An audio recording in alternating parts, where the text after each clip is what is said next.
Spider-Man has fought some amazing rogues over the years, but what happens when Spidey trades blows with some of your other favorite superheroes? Chaos ensues, that's what.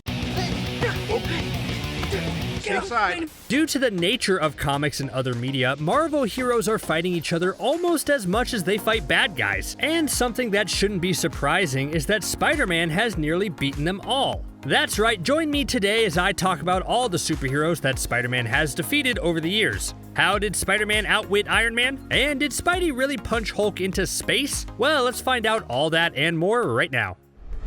I want to start off with a recent live-action example. Yes, that of course refers to Spider-Man No Way Home that featured a lengthy sequence that pitted the former Sorcerer Supreme against Spider-Man. This fight is just awesome to look at, but I think it highlights a key component of Spider-Man's fighting style that makes him one of the most formidable foes around. The kid is smart. Yes, he can pack one heck of a punch, but he also uses reasoning and logic to solve problems and defeat his enemies. So yes, let's talk about Spidey versus Strange. I know we've all seen the movie about 40 times now, so we all know what happens, but there's a few little moments I want to break down. At first, Doctor Strange just seems way too overpowered. He can limit Spider-Man's movements using portals and his cape, and he has a whole range of spells that should be able to end the fight instantly. Like his whole, I'm gonna punch you into the astral plane power. But something surprising happens. When Peter is separated from his body, Strange is baffled about how Peter's body is still able to evade and dodge him. Peter doesn't know what's happening either, and while this is a funny moment, it has a much bigger implication. We can infer that it's his Spidey sense that's able to keep Peter's body moving even when his soul thing isn't, and that gives him a major advantage over Strange. The next phase of the fight takes place in the mirror dimension, which Doctor Strange says he has complete mastery of, and yet he still can't steal one box from one teenager.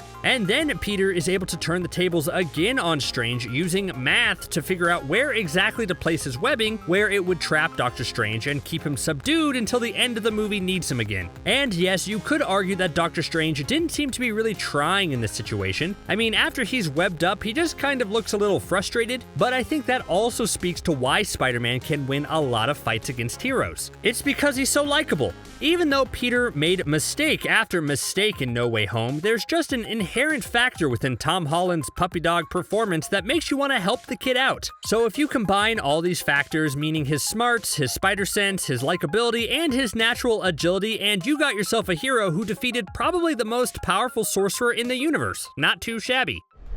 I don't think anyone would want to fight the Hulk. How much money would it take someone to offer you in order to step into the ring with the Hulk for 15 seconds? I mean, it's a trick question because no matter what amount you're offered, no way you're walking away. Unless you try to sneakily remember Black Widow's lullaby or something. Anyway, the point is the Hulk is almost unbeatable, and on a normal day, I think he'd crush Spider-Man into spider goo. But there's one specific instance in the comics where Spider-Man has the upper hand. So during this time, Hulk was mostly Grey Hulk, meaning he'd turn into Grey Hulk at night and then during the day revert back to Bruce Banner. Very werewolfy. And someone hires Hulk to go after Spider-Man. Easy so far, right? Well, actually no. Spider-Man had recently underwent a major power boost that allows him to do things like control his web lines through sheer willpower, meaning he can whip and move them around with just his mind. He could alter the molecular structure of anything he touches, meaning he could change his webbing into adamantium. It also saw a major uptick in Spidey's strength, with Hulk even asking Spidey at one point if he's been working out. Well, the whole fight basically ends when Spider-Man literally punches Grey Hulk into space, and then he sort of feels bad about the whole thing because Hulk would probably not survive staying up there too long, especially with the sun coming out and about to turn him back to Bruce Banner. So Spidey tests his ability by jumping up into space and bringing Hulk back down. Hulk is actually a little grateful for Spidey saving him and decides to leave the fight. So remember kids, the best way to solve your problems is to become strong enough to punch them into outer space. It's pretty unfortunate that we'll never get to see Spider-Man fight Iron Man in the MCU. Yes, the two are the bestest of buds, but it's always interesting to see mentor-mentee fights on the big screen. And unless Tony Stark returns as an evil version of himself from a different universe, which please make it happen MCU, then the two won't be trading blows in live action anytime soon. Which is a shame because I find their comic fights always so interesting. Like, take their Civil War fight for instance. It's Iron Man versus the Iron Spider. And although at first first seems like Iron Man has the advantage because he literally designed the Iron Spider suit and put in a failsafe that would allow him to shut down the suit by voice command. Tony is actually caught by surprise when Peter turns the tables and reveals that he found Tony's failsafes and implemented a voice command that allowed him to override Tony's commands so Peter could control the suit himself. It was an instance of Peter outwitting one of the smartest people in the Marvel Universe, so that was cool. Then there was another time when a street clothes Peter fought a fully armored Iron Man and actually won. Basically, Peter jumps on Iron Man when he's flying and they crash to the ground. And while Iron Man is basically blasting Peter with his most powerful repulsor beam and blinds him, Peter wildly unleashes all of his webbing in Iron Man's direction without looking. When he opens his eyes to see what happened, he finds himself standing in front of a completely cocooned Iron Man. All he can really say in this situation is, wow, which seems pretty accurate. Although they operate in different universes, it doesn't mean that Marvel and DC won't cross over from time to time. Usually these are fun, one-off adventures that team up Earth's mightiest heroes with the Justice League for quirky results, and I mention this because one time in particular, Spider-Man ended up beating Wonder Woman. Here's the setup. Wonder Woman and Spider-Man were both searching for Dr. Doom. When they cross paths, Doom tries to manipulate Wonder Woman by announcing over the loudspeaker basically how Spider-Man is working for Doom and has been sent to eliminate her. Although Peter tries to explain himself, Wonder Woman is in a fight first, ask questions later type of move, and the fighting begins. Wonder Woman exclaims that she'll use the lasso of truth to see if Spider-Man is being honest about being a good guy, but Spidey is all like, no way I'm gonna let you ensnare me with a magic rope, and then proceeds to cut the lights and make it pitch black in the room. He then just taps Wonder Woman on the shoulder and explains how if he wanted to, he could have just clobbered her when the lights were off, but didn't, and that technically proves he's a good guy. Wonder Woman's convinced, and overall, I definitely count this as a win for Spider-Man. He controlled the situation, weakened Wonder Woman's position by controlling the lights, and then had the prime opportunity to attack, but didn't. Have you ever wanted to try out for a team of some sort, and you decide the best way to stand out is to beat them all up? No? Oh, okay, then yeah, Peter Parker's plan to join the Fantastic Four was insane. In one of the first actual Spider-Man-centric stories, we see Peter Parker in desperate need of some cash. The superhero vigilante business isn't paying the bills and he needs an income. So his first thought is to join the Fantastic Four and start getting paid for his hero work. Peter thinks this is an absolute foolproof plan. You know, even though the group already has 4 members. Don't worry, he gets smarter as the comics go on, but in this issue, boy, I think the Thing was right when he said Spider-Man must have rocks in his head. Peter is absolutely convinced that once he shows up to the Fantastic Four's tower and shows off what he can do, the group will immediately accept him and shower him with cash. Though when he gets to their tower, obviously a fight breaks out. And to his credit, Spider-Man does end up besting all 4 of the Fantastic Four. He webs up Mr. Fantastic to neutralize the stretching ability. Invisible Girl can't stop him because her one advantage doesn't have an effect because of the Spidey sense, and he's able to dance around and dodge any attack by the Human Torch and the Thing. If Peter was an actual assassin and not just a teenager looking for cash, then this could have been a huge problem for the Fantastic Four. Of course, it ends when Peter learns that the Fantastic Four is a non-profit organization, and then he just sort of leaves. What an awkward first encounter, but it shows how strong Spider-Man can be against a team.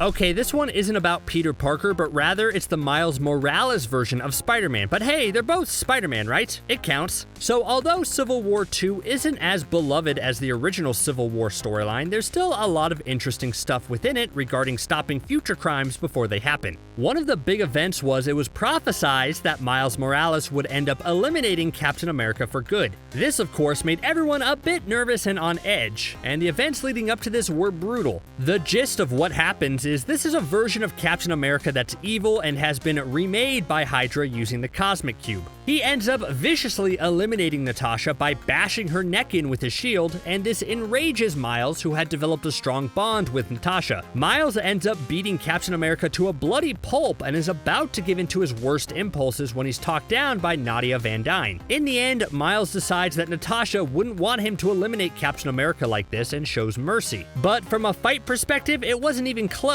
Spider-Man won this fight, so be sure to never make him mad, okay?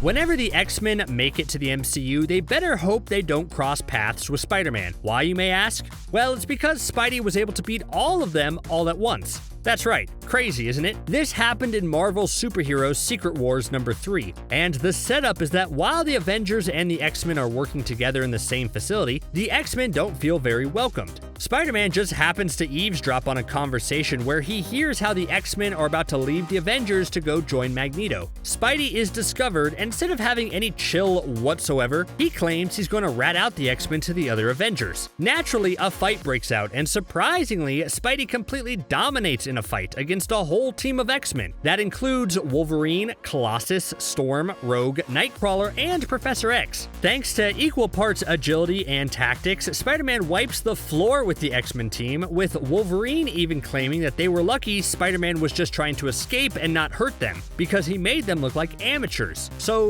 Wolverine versus Spider-Man in the MCU when?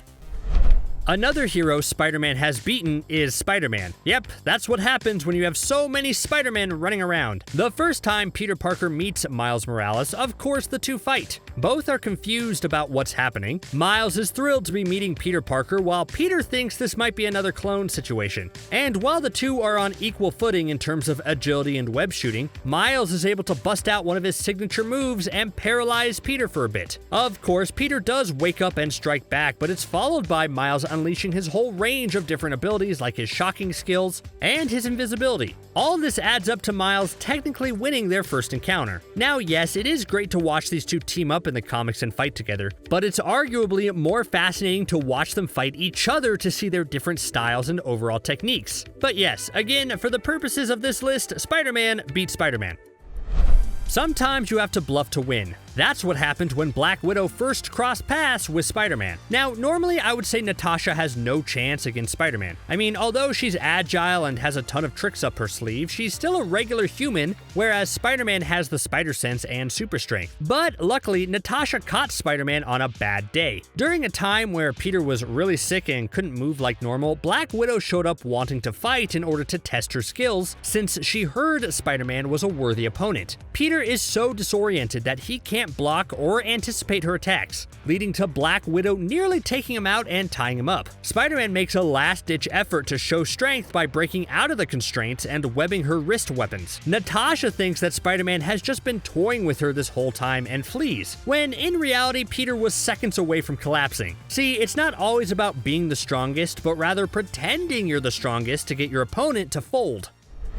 Although Black Cat toes the line between hero and villain, I think it's fun to include her on this list, especially because her and Spidey have such a steamy history. Black Cat in the comics is a romantic interest for Spider-Man, but you know how it goes. One's a superhero vigilante, the other's a world-renowned cat burglar. It's a star-crossed love that can just never be. Just ask Batman. Anyways, there's a lot of Black Cat stories I can go into where the two tussle and Spidey emerges the victor, but for variety's sake, let's talk about video games. Marvel's Spider-Man series is a whole lot of fun and almost is on the same level of PS2's Spider-Man 2. Almost. Anyway, Black Cat plays a supporting role in the games and proves why the character should be introduced in live action. Or I guess reintroduced, as she was technically in Amazing Spider-Man 2, but that movie had like 50 villains to keep track of. So, the video game. We learn that Black Cat started off stealing from rich people, but after falling in love with Spider-Man, she quit the robbery business and became his partner and overall good guy. Yes, it's a little vague given the parameters of this list and topic, but I would say it still counts, since he defeated her with the power of love and turned her to the good side.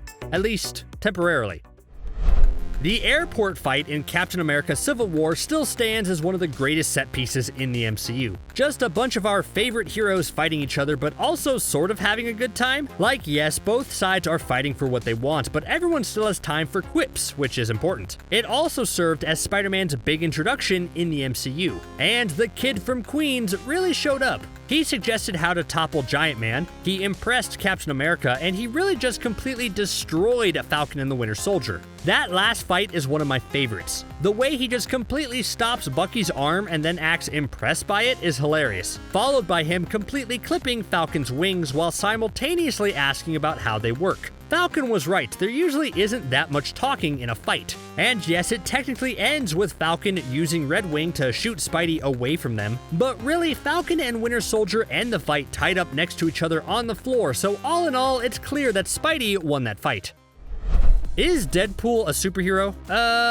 Maybe if you squint hard enough. He does the right thing most of the time, you know, if someone doesn't offer him a truckload of chimichangas or something to do something evil. Anyways, Spidey and Deadpool's relationship is one of the best things in Marvel Comics, and seeing the two quipsters just dig into each other is always such a treat. They've clashed a lot in the comics, so it's hard to pick just one instance where Spider-Man outright won. So for the final entry on this list, I'm picking the time that Spidey and Deadpool got into a Yo Mama contest, and Spidey basically destroyed Wade by saying, "Yo Mama's so ugly, she made this," and then ripped off Deadpool's mask for the world to see his disfigured face. Brutal. Deadpool was about to counter with the mother of all Yo Mama jokes, but then his timer went off and his job to try to hurt Spider-Man was over. So in my book, that ends with a Spidey victory.